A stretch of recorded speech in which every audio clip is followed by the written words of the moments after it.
In 1864, after surviving the Amazon disaster and the near-suicidal breakdown, 23-year-old William James made the decision everyone thought would save him. He enrolled in Harvard Medical School. He hated every single second of it. He wrote to his friends, "I loathe dissecting corpses. I feel like a fraud." But what nobody realized, not even William himself, was that this hated medical degree would accidentally give birth to the world's first psychology laboratory, the famous phrase stream of consciousness, and the entire field of modern psychology as we know it today. Tonight, in Part 4, you'll discover how he almost quit medicine forever, the secret experiment in a tiny Harvard room that changed everything, and the one sentence he wrote in 1878 that is still taught in every university on Earth. Stay until the end because what happened next will blow your mind.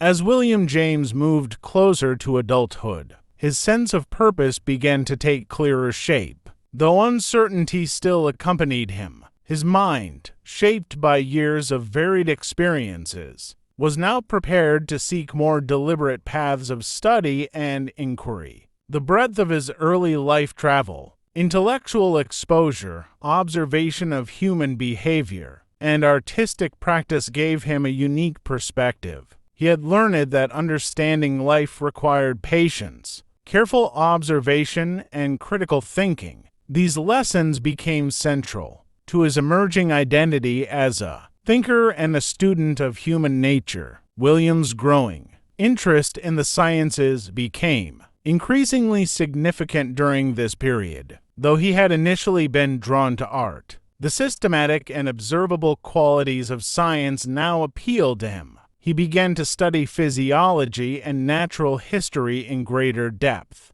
learning to classify and analyze phenomena. The scientific method fascinated him, careful observation, measurement, and reasoning. Yet he also recognized the limits of scientific study. Observing physical processes alone could not explain the inner life of humans' emotions, thoughts, and moral choice. This insight would later inspire his work in psychology, which combined careful empirical observation with attention to the inner workings of the mind. Family life remained a central influence. His father's philosophical and religious discussions continued to shape his understanding of moral and spiritual matters. Henry James, Sr. encouraged exploration of ideas and reflection upon personal experience. William learned the importance of forming independent judgments while remaining open to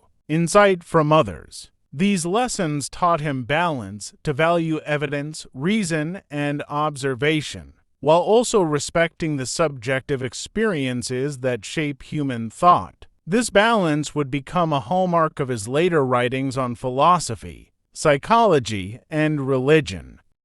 Travel continued to enrich William's education and understanding. Visits to cities in Europe exposed him to cultural and intellectual traditions that differed from those in the United States. In France, he experienced a society that valued creativity and discourse. In Germany, he encountered rigorous scholarship. In England, he witnessed the blending of tradition and critical debate. Each setting contributed to his understanding of human culture and thought. He learned that knowledge is not static but grows through experience, discussion, and reflection. This perspective shaped the philosophical pragmatism he would later develop, which emphasized practical consequences and lived experience as central to truth. William also deepened his observation of human behavior, walking through streets, attending public lectures, or visiting social gatherings. He noticed differences in temperament, expression, and interaction.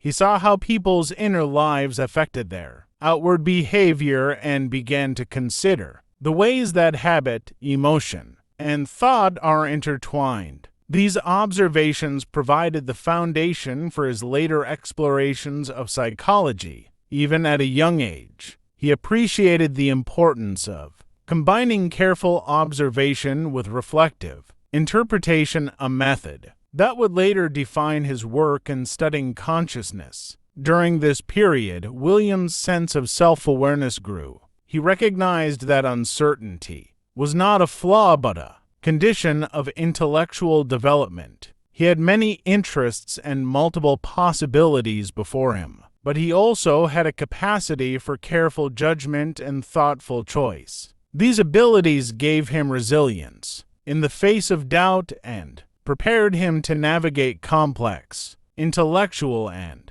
professional decisions in the future. He learned that the process of examining one's own mind and experiences was itself valuable, independent of immediate results. William's early artistic training continued to influence his perception of the world. His ability to notice fine details, subtleties of form, and the nuances of expression remained sharp. Though he no longer pursued art as a career, this sensitivity enhanced his observations of human behavior and emotion. In psychology, this ability to discern subtle differences in consciousness and conduct became a key strength, allowing him to describe experiences with clarity and depth. Art had trained him to see not only what was apparent but also what lay beneath the surface. The intellectual environment of his family encouraged him to engage with ideas beyond simple observation. Discussions with his father, siblings, and visiting scholars addressed the nature of truth, moral responsibility, and spiritual understanding. He learned to evaluate arguments critically, weigh evidence, and respect diverse perspectives. These skills would later allow him to synthesize insights from philosophy, religion, and psychology into a coherent body of work. They also taught him the value of dialogue and the importance of listening carefully before forming conclusions. Social awareness continued to develop alongside intellectual skill. William observed people's responses to social pressures, moral choices, and emotional challenges. He noticed that intelligence alone did not determine behavior. Habits, upbringing, and inner motives played essential roles. This early understanding helped him develop a nuanced view of human nature, which would later inform his psychological studies and philosophical writings. He began to see that life involves the constant interaction of mind, habit, circumstance, and choice. By this stage in his development, William James had gained the habits, knowledge, and perspective necessary for serious intellectual work. Though he had not yet settled upon a final career path, he possessed the curiosity, observational skill, and critical thinking that would define his professional life. His experiences with travel, family, education, art, and human observation had all contributed to a foundation that was broad, flexible, and rich in insight. This foundation prepared him for the more formal study of philosophy, psychology, and medicine that he would pursue in the coming years. Page 7 emphasizes the increasing clarity of William James's inner life as he approached adulthood. The combination of observation, reflection, intellectual discussion, and careful study helped him recognize the interconnection of mind, body, and society. It also prepared him to face uncertainty with patience and thoughtfulness, an approach that would remain central to his philosophy and psychology. These years of preparation allowed him to move forward with a unique combination of curiosity, empathy, and disciplined analysis. As William James approached the threshold of adulthood, the years of preparation, reflection, and observation began to converge into a more focused understanding of life and his place within it. Though uncertainty still remained, he now possessed the habits, skills, and insights that would support a lifetime of intellectual exploration, travel, family discussion, study, and personal observation had equipped him with a unique perspective on the world, one capable of integrating multiple disciplines, from science to philosophy to moral inquiry. One of the most important lessons William had learned was the value of careful observation. From early childhood through his artistic training and scientific study, he had developed a disciplined attention to detail. He could notice the subtle movements of a person's expression, the delicate variations in tone or posture, and the shifts in thought and emotion. This ability to observe deeply, combined with reflection on what he saw, laid the foundation for his later work in psychology. He realized that understanding human experience requires both outward observation and inward insight, and that these two approaches complement each other. William's philosophical and spiritual awareness continued to develop alongside his observational skill. His father, Henry James Sr., had emphasized the importance of inner reflection, moral responsibility, and the search for truth through personal experience. These lessons were not imposed but suggested, creating an atmosphere in which William could experiment with ideas freely. He learned to consider multiple viewpoints, to weigh evidence carefully,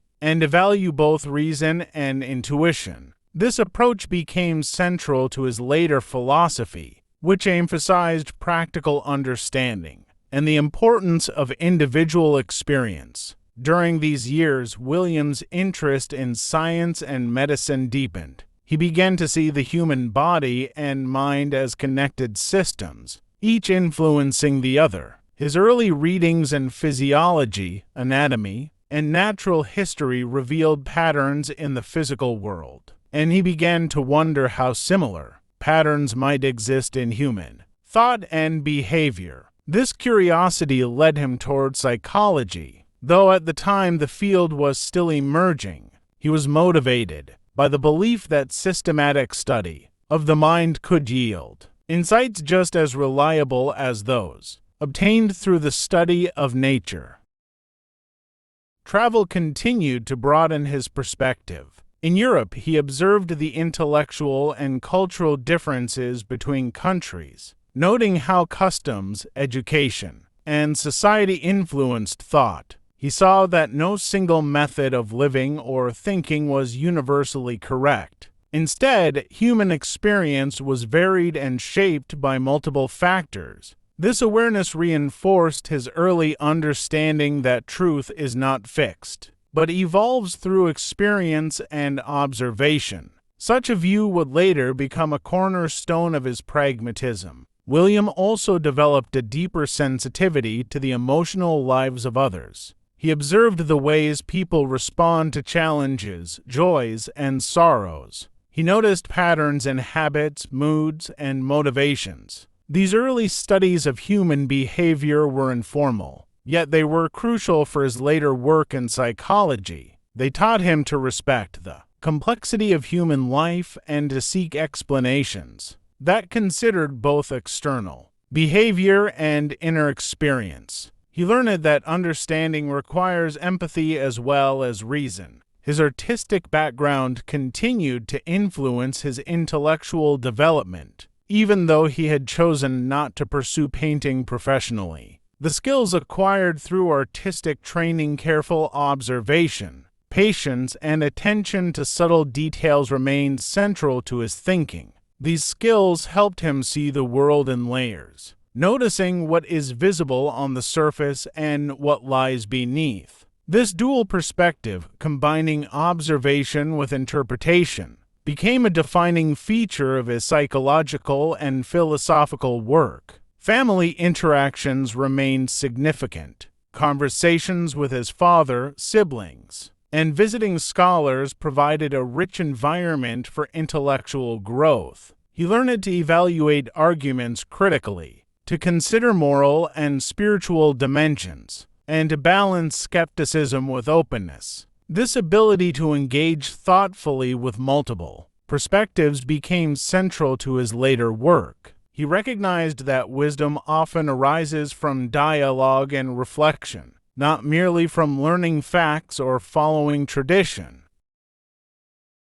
Social awareness grew alongside intellectual development. William observed human behavior in public spaces, classrooms, and private gatherings. He noticed the effects of social expectations, upbringing, and personal choice on behavior. These observations strengthened his understanding of human nature as complex and variable. He began to see that no single explanation, scientific, philosophical, or moral, could fully account for human behavior. This insight led him toward an integrative approach, which would later define his contributions to psychology. By this stage of his youth, William James had developed a clear sense of his strengths and inclinations. He understood that his mind was suited for careful observation, reflection, and integration of diverse forms of knowledge. He recognized the importance of personal responsibility, moral inquiry, and the search for meaning.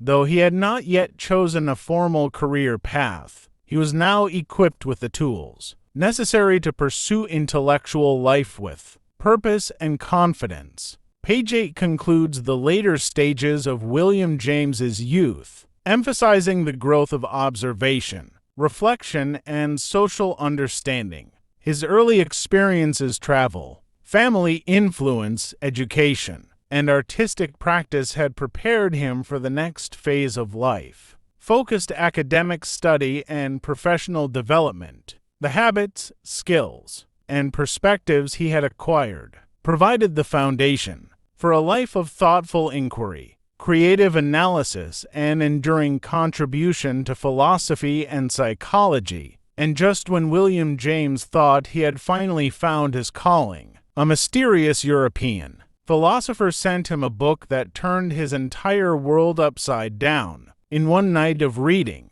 he realized everything he believed about the human mind was wrong, and he decided to throw away medicine forever and start teaching something completely new. In Part 5, you'll see how he walked into a classroom in 1875, told his students there's no such thing as consciousness as a thing, and accidentally started the biggest revolution in psychology history. Part 5 tomorrow, 8 p.m. sharp. Subscribe plus bell on. This is where the real story begins.